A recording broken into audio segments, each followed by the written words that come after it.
Hey guys, AJ Mason here, back today with another video. Now, last week I uploaded a vlog, basically vlogging my new car and my plans, and just went on a little drive in it, just to have content on real life stuff. It's something a bit different, something I've been wanting to do for a while. Now, while I was actually driving home from making that video, I thought, I wonder if there's a mod available in Assetto Corsa for my car, and I had a look on the internet and I found one.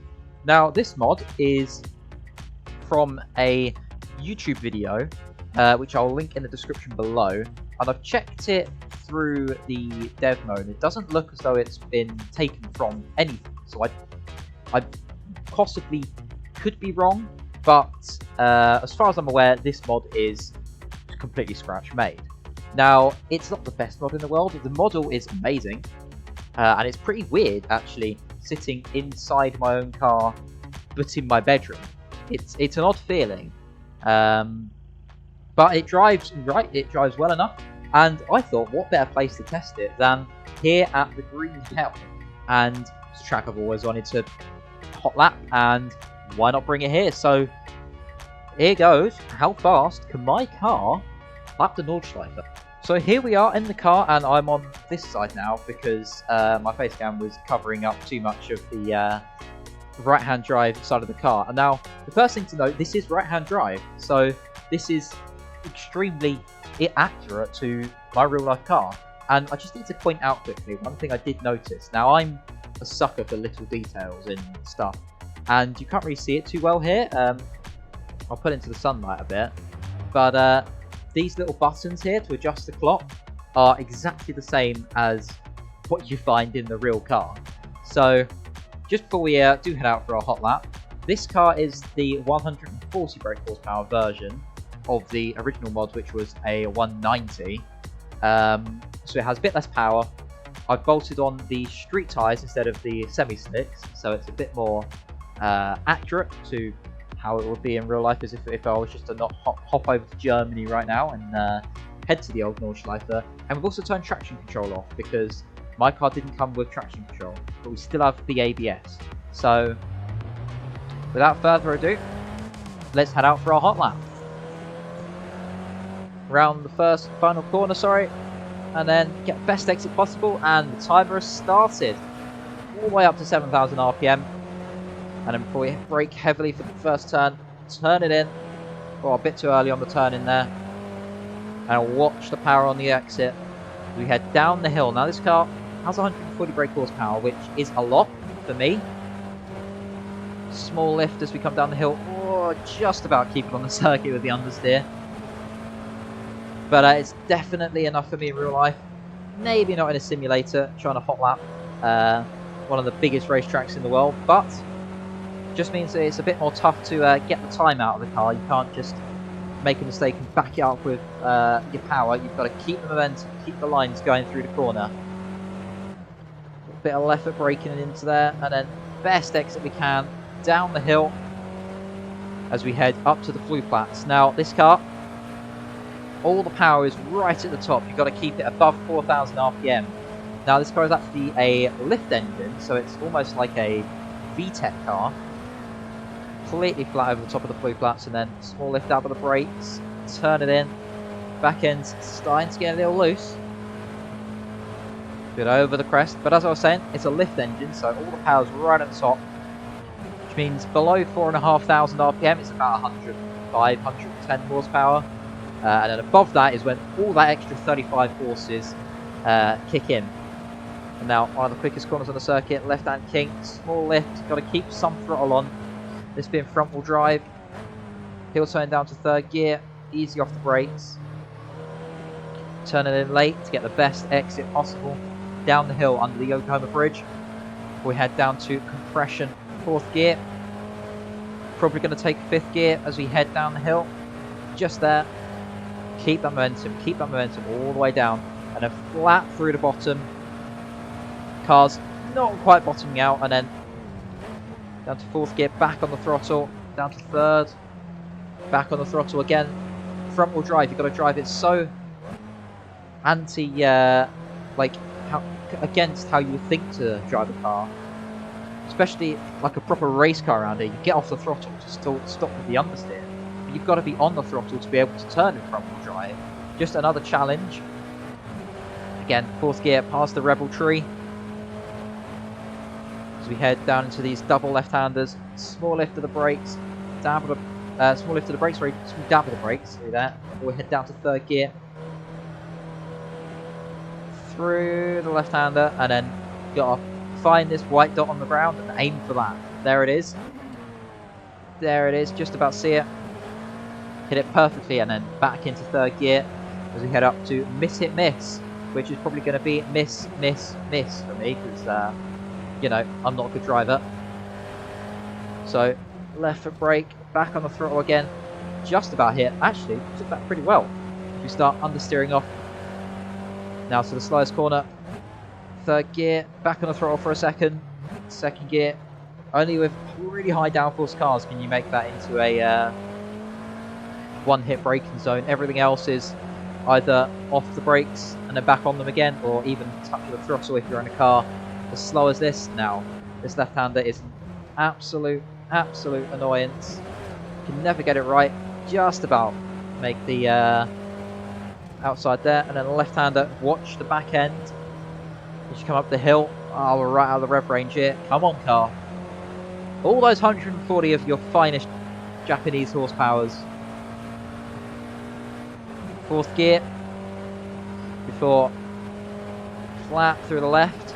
And then we need the best exit possible to carry all this momentum all the way up this uphill section now. There, perfect. Now the car does struggle a bit on the uphill off the revs. And now we just wait for that power to kick up. There's 135, 140 kilometers an hour, 4th gear. And now the car's going to scream at me. It's going to scream at me to shift up, but I'm not going to let it. If I shift up, we just start losing speed. Flat through here. Just take the line of least resistance. Past the ambulance on the left. Say hello. Have a chat. 170 k's, that's about 120 miles an hour, which isn't slow. That's still not slow. We come up to Bravery Corner, which is a dab of the brakes, turn it in, back on the throttle. Again, up the hill, flat through this left-hander possibly. Turn it in early enough, there you go. Front end getting light there. And now we're heading up to the braking zone just before the carousel. 2nd gear. That's to blow the engine, blow the transmission in real life. Downshifted that harshly. Off the revs again. You've got to keep those revs up. Revs are your friend. And now into the carousel. Past the keep fighting Michael. To the carousel. Just wanted to understeer out. Not going to let it. Early on the power. Missed her gear there. And now we're coming up to one of my favourite sections of racetrack in all of sim racing. 4th gear, flat, watch the outside. And then just a bit of left foot brake through there. Down to 3rd gear, get those revs back up again. And here it goes. Dab of the brakes, use the bump actually to sort of rotate the back of the car around. Then we're going to take 4th gear for this first sector. Dab of the brakes, turn it back to the left, use all that inside curb and then cut right across there.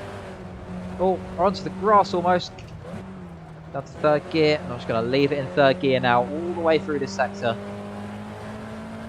Left foot brake, get the car turned in. Oh, car's just wanting to understeer when you're not on throttle.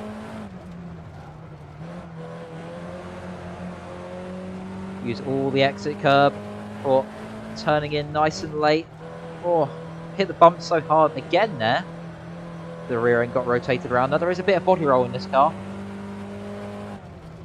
I noticed that in real life and in the sim too, which is quite cool to note. And honestly, this mod's quite cool. It drives as I expect it to drive, and for once I can actually say it drives as it does in real life. When people say about all these, oh, it's driving not like a 4,000 horsepower Formula 1 car, but if you've never tested it, And to be able to go about 10 meters that way out to my front garden and get in this car and drive off is it's a pretty special feeling, I'm not going to lie. Flat through here. Not going to take fifth gear. Okay, I will take fifth gear just for a second. I was a bit early on the downshift there, fourth gear, and then straight on the brakes back down to third. Well, the brakes in this car are actually pretty decent. I mean, you're not coming into the corners at super high speed, but for a road car, it's not too bad. Oh, second carousel. Why'd you exist? Down to second gear. Should have been in second there, really. And now we've got 2 more right-hand corners before the dot into her. It's getting small lift of the throttle. You've got to keep on the throttle though if you want any sort of turning. Bit of lift off oversteer there. Fourth gear early and then drag it all the way to the outside, and now we wait. We wait, use gravity down the hill, take fifth gear, just as we hit the red line. There it is. And now we've just got to wait, let those 140 Toyota's finest horsepowers from that 1ZZ engine propel us all the way along. There's 200 Ks, about 140 miles an hour, which again is not slow.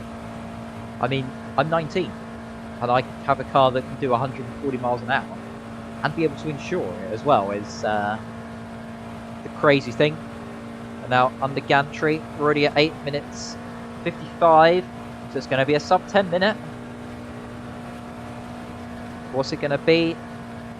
Brake for Tiergarten. Oh, that's late. Car's really running brake loose there, down to second gear. Leave it in second, bouncing off the red line. And we come across the line, it's a 9:17.5. So that puts us around the times of, well, let me go check that quickly. Let me go check what sort of lap time that puts us near. So I've just done a bit of digging on the internet, and it looks as though it's around the times of what you would expect, your mid-90s hot hatches, your Golf GTIs. Now, most of the times I did find were in the bridged gantry. So if that was in bridged gantry, I reckon this probably would have been a sub 8 minute lap, which is actually pretty decent. This car handles really nicely. And while I think the grip might be a bit too much in this car and maybe a bit too powerful, can't really tell too much.